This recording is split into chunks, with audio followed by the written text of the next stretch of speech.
È troppo costoso perché il governo non ci ha mai concesso l'Election Day che ci permetterebbe di risparmiare 10 milioni di euro.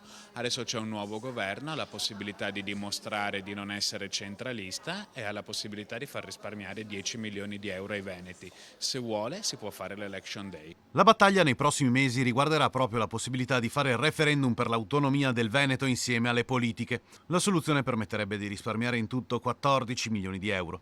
I 5 Stelle avevano proposto il voto elettronico, ma solo per installare il sistema di milioni di euro ne servono 50. Il tema dell'autonomia comunque in Consiglio regionale sembra unire gli schieramenti. In molti in queste ore si sono scagliati contro le regioni a statuto speciale.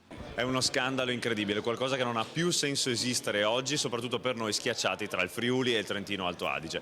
Quindi dobbiamo andare a riportare una parità, un'equità di trattamento in modo che tutte le regioni d'Italia vengano trattate nella stessa maniera. È anacronistico che la nostra regione, proprio incuneata tra due realtà a statuto speciale, non abbia questo tipo di attenzione da parte dello Stato. Delle due, l'una ribadisco, o cancelliamo tutte le regioni a statuto speciale o il nostro Veneto merita di avere questo riconoscimento per i veneti, per le nostre imprese e per le nostre famiglie.